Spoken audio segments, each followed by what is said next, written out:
ማኑ ያወጣልሽ ሄርሜላዬ ብሎ የስምሽ ማማር የውስጥሽ ማማር የልብሽ ደግነት ሁልጊዜ ያስብላል። አቤት የዋህነት የፈገግታሽ ድምቀት መንፈስን ያድሳል።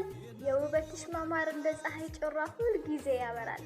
አንቺ እኮ አታውቂኝም እኔ ነኝ የማውቅሽ። ድንገት መጣሽና በዩት ሚዲያ ልቤንም ያሸፈትሽ። እከተልሻለሁ እንደ ሕፃን ልጅ በየሄድሽበት ሁልጊዜ በጥሩ ስምሽን ላወድስ። እኔ ወድሻለሁ ከነጥፋትሽ ሄርሜላ ሚሊዮን የሚዲያው ድምቀት እያልኩኝ ልጥራሽ። እኔ ደጋፊሽ እና የኔ ቆንጆ በጣም ነው መወድሽ። እባካችሁ ማሮቼ ለሄርሚ ሼር ኮፒ ሊንክ እያደረጋችሁ ሜንሽን አርጉልኝ። በጣም ነው መወዳችሁ። ቤተሰብ እንግዲህ ሩታ አብርሽ ወደ እሷ እንደማይመለስ ስለምታቅ ብቻ ሄርሜላንም መበቀሏ ነው በዚህ አጋጣሚ ማለት ነው። የእሷ በቀል ግን መቼ ነው የሚያቆመው ማለት ነው? ሁሌ እንደተበቀለች። ሰላም ብያለው ቤተሰብ፣ እንደምናችሁ? እግዚአብሔር ይመስገን ሰላም ነኝ። ለቻናል ላይ አዲስ ከሆናችሁ ላይክ እና ሼር ሰብስክራይብ በማድረግ ቤተሰብ ሁኑ። አዳዲስ ቪዲዮዎችን ስለቅ አስቀድሞ ወደ እናንተ እንዲደርስ የደወል ምልክቷን ተጫኑ ማለት ነው። እውነት ለመናገር እሷ ለመበቀል ያደረገችው መንገድ ነው አሁንም ማለት ነው። ግን ደግሞ በእንደዚህ አይነት መንገድ እሱን ወደ ራሴ መልሳለሁ ማለት ይሄ ስህተት ነው።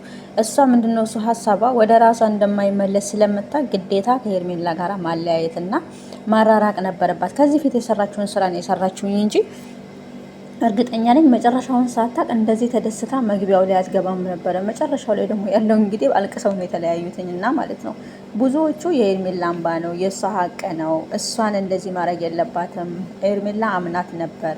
እሷም እኮ ብላለች እርቃችን የውሸት ነበረ ሲመስላችሁ ስንት ዓመት የጎዳችኝን ሴት እንዴት ነው በአንድ ጊዜ ይቅርታ ብዬ አብረት የምኖረው ብላለችኝ። እና ይህን ደግሞ ከፍቅር ጋር አውቀው ጠንስሰው ያሰሩት ስራ ነው። እና ፍቅር እንደዚህ አይነት ነገር ውስጥ በመግባትሽ እጅግ በጣም ነው የምናዝንብሽ እውነት ለመናገር ማለት ነው። እና ከዛም በተረፈ ግን ሩታ በቀል ከበቀል ውጭ ጥሩ ነገር መስራት አታውቅም። እውነት ለመናገር መበቀል ምንም አይጠቅምሽም ነበረ ማለት ነው። እውነት የልጅሽን አባት በስርዓት ወደ ራስሽ መመለስ የምትችይበት መንገድ ብዙ ነበረ ማለት ነው።